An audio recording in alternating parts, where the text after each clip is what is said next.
about Domineck Johnson. How did he look yesterday, his first day without Green on?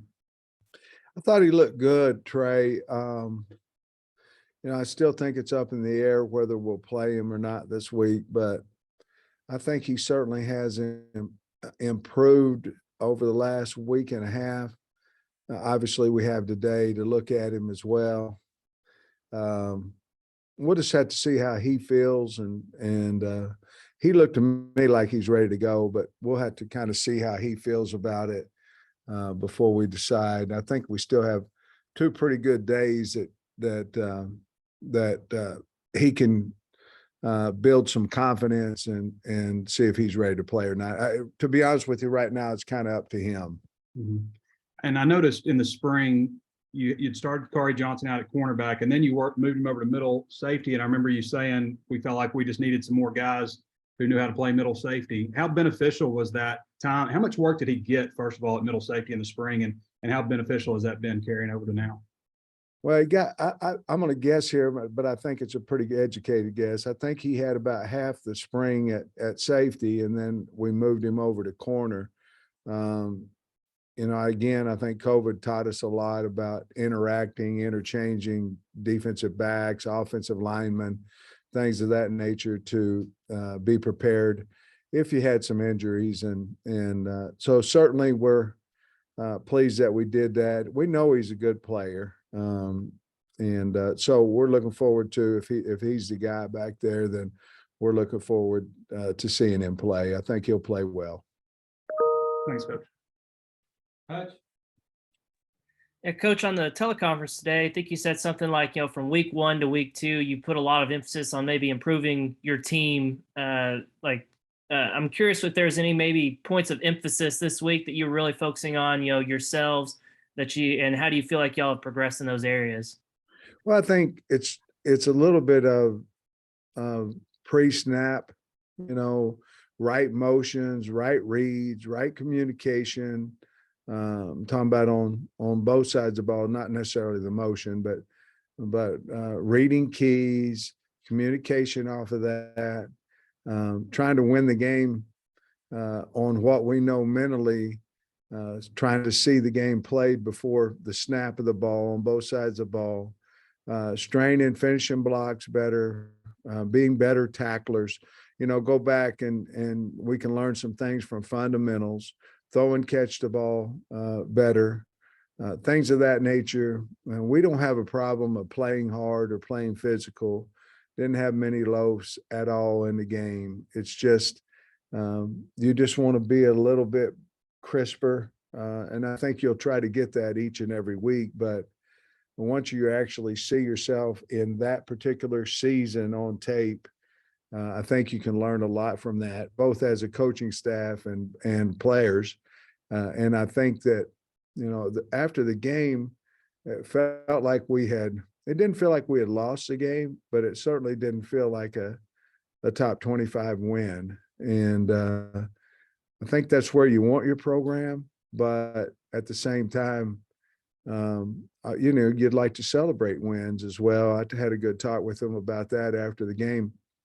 But I think all those things, I think we have a mature team that's now won several games, and I think they understand that we have a lot of work to do. So we certainly are respectful of South Carolina and watching video and trying to see what they do and all those things. But we have a lot of work to do, like I explained, on ourselves. And then I know Simeon Blair seems like he's kind of become more of a vocal guy back there. If you don't have Catalon, how much of a help is it to have a guy like Blair still back there at safety?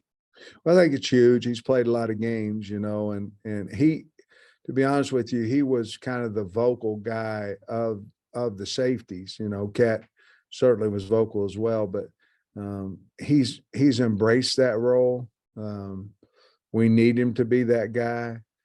He's very smart and plays extremely hard. And so I've been real pleased with his performance over the last 2 days as well. So I think it's a big deal, to answer your question. Bob? Hey, Sam, after looking at the game tape and especially, and wondering your evaluation of how Jadon Haselwood played, and especially that touchdown catch where you see like three defenders down like, bowling pins or whatever. Just wonder what you thought of his game and what your expectations are for him moving forward. Again, I think you'd probably have to ask him, Bob, how he feels, but I'm saying that he's having fun. Seems to be playing much faster now than he was in the spring. He was a very good blocker on Saturday. Certainly the little quick pitch that we ran to him, the sweep around the edge, was a big play in the game. You can tell KJ believes in him because he kind of threw it up, in a crowd, and it was a great pass. Don't get me wrong. And only he could catch it, but KJ has great confidence in him, and he went and got it. So I anticipate him just getting better and better as his confidence and his knowledge of exactly where to be at what time on the field increases. I think he's going to have a really, really good year, as I felt like he played a good game, both blocking, running, and receiving on Saturday. And then Jordan Domineck's not often, I don't think, that a guy plays off the bench and gets an SEC Defensive Lineman of the Week award, or whatever award they might be giving out.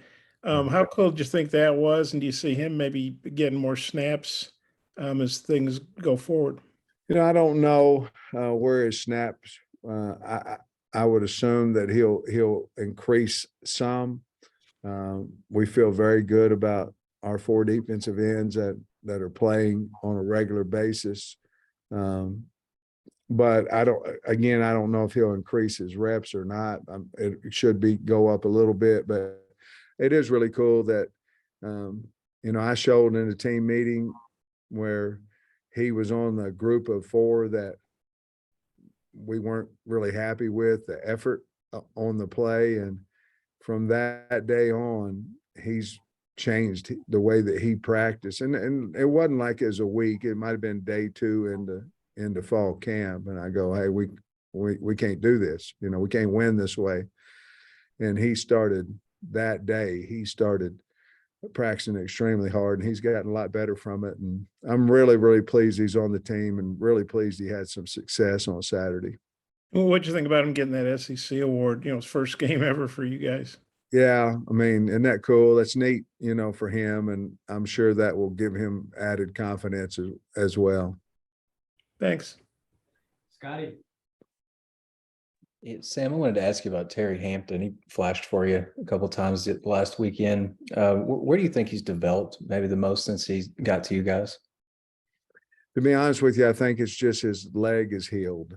I mean, from when he first got here, he wasn't cleared with his injury, and his quickness has certainly increased. He's always been really, really strong, and he did a nice job this summer as well with that. But knowledge, he's better with his hands. He gets good knockback, and he plays extremely hard. I mean, he's a hard guy to block, I think, and or at least he's hard for us to block.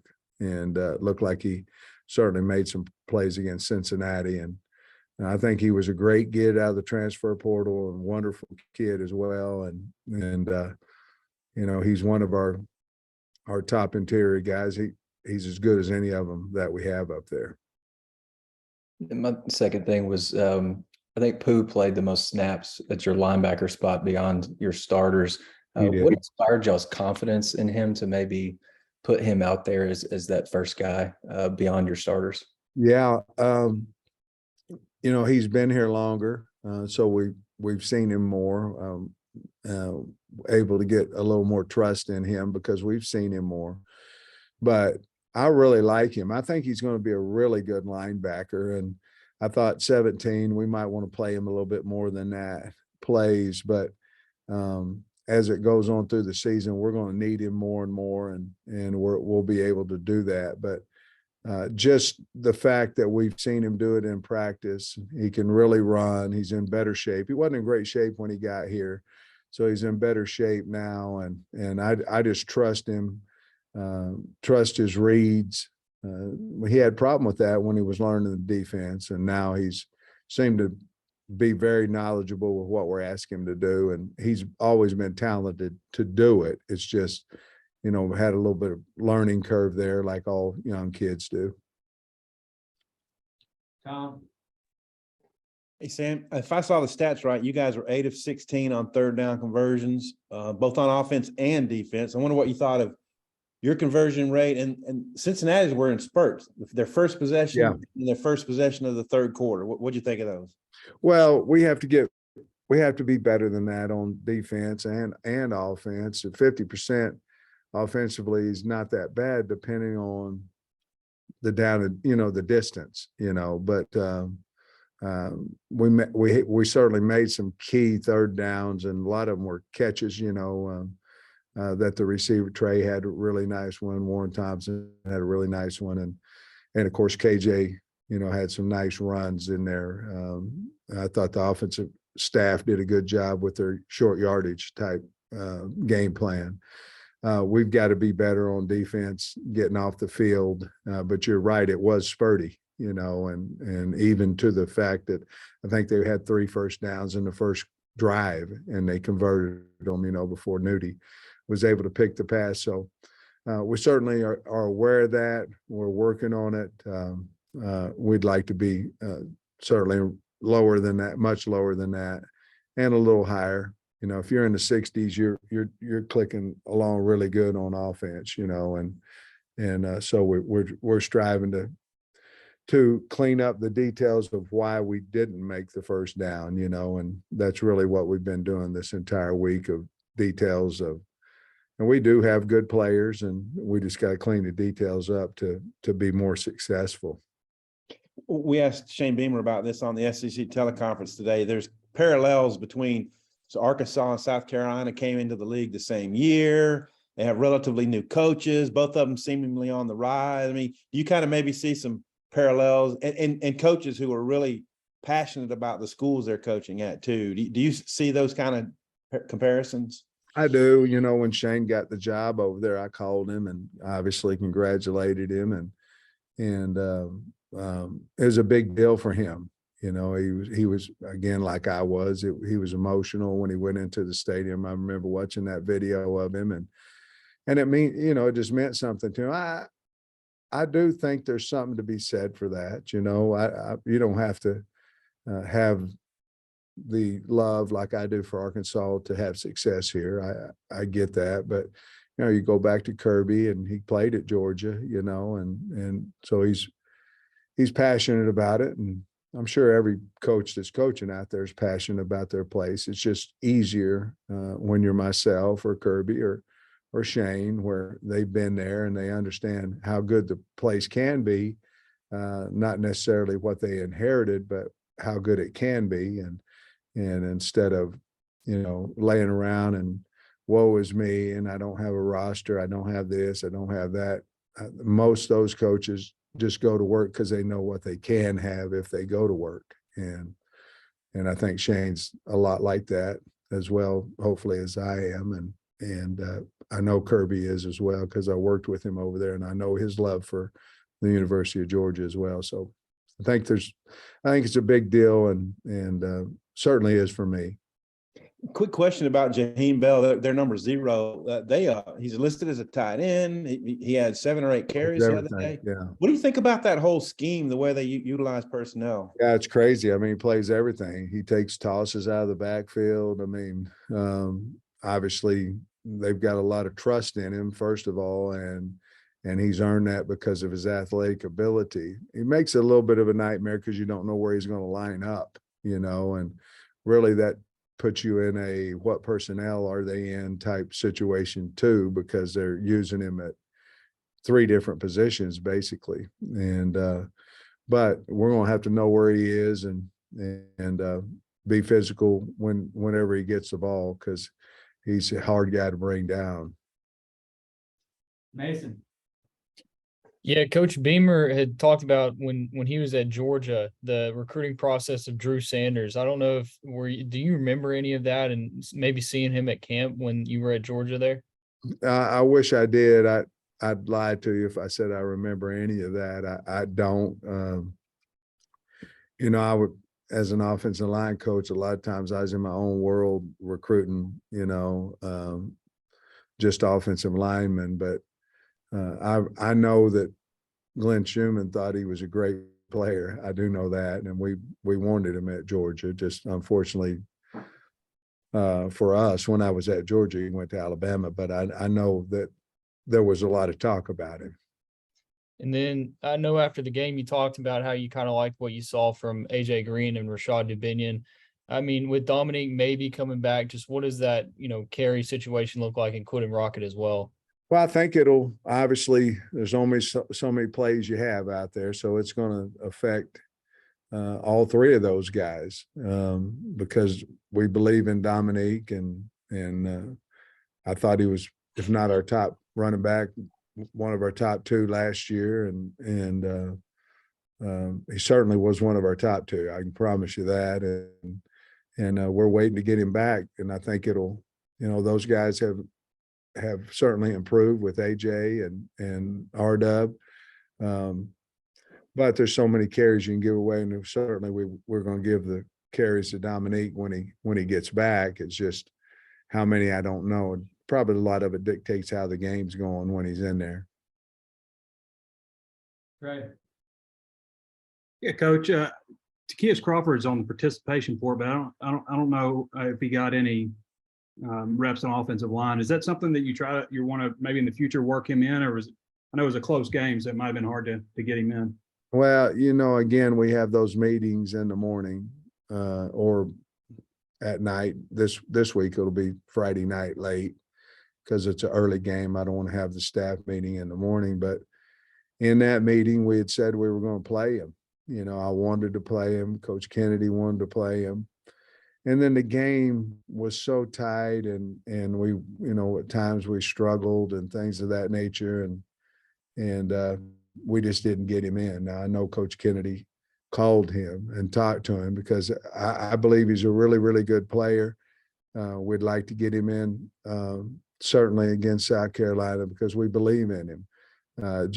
And I've been that way as an O-line coach too. I've told kids, hey, we're going to play you. And finally I just said, hey, third series, you're going in, sit on the bench, you're going in. And it kind of worked out a little bit better that way. But unfortunately we had planned on playing him and we didn't. And we have had that conversation with him. But he's a good player and we need to play him. And with Malik, I know you'd kind of changed maybe your thought process on that in fall camp with the other wide receivers really stepping up.